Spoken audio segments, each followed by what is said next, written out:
Ons Vader wat in die hemel is, laat u naam geheilig word. Laat die koninkryk kom. Laat u wil ook op die aarde geskied, net soos in die hemel. Gee ons vandag ons daaglikse brood. En vergeef ons oortredings, soos ons ook die vergewe wat teen ons oortree. En laat ons nie in versoeking kom nie, maar verlos ons van die bose.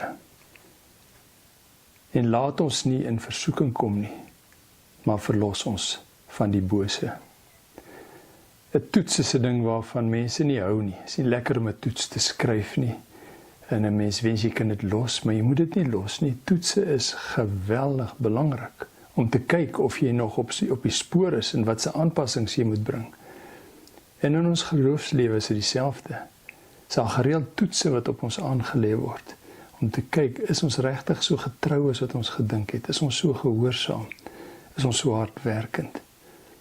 En nou het ons hierdie gebed, Here, as 'n toets aangelê word, help my om reg te wees vir die toets. So moet my nie na 'n plek toe vat waar ek onvoorbereid by 'n toets aankom nie. 'n Versoeking wat ek nie kan hanteer nie. Help my asseblief. Ek wil die toets slaag. En dan, Here, verlos my van die bose. Die bose is 'n werklikheid, dis 'n mag wat aktief aan die werk is, wat jou in die fokus het, wat 'n plan met jou het, wat met jou kommunikeer en met wie ons baie keer heeltemal te veel kommunikeer. Verlos my van die bose. Here, help dat ek die bose se invloed sal raak sien. Wil U help dat hy geen mag oor my het nie. Dankie dat U hom kom oorwin het. Here, aan die einde van hierdie gebedsweek is ons so dankbaar dat U oor ons waak en dat ons met U kan kommunikeer, kan praat, dat na U toe kan vlug wanneer die onsekerheid kom. Dankie dat U daar is om ons te help.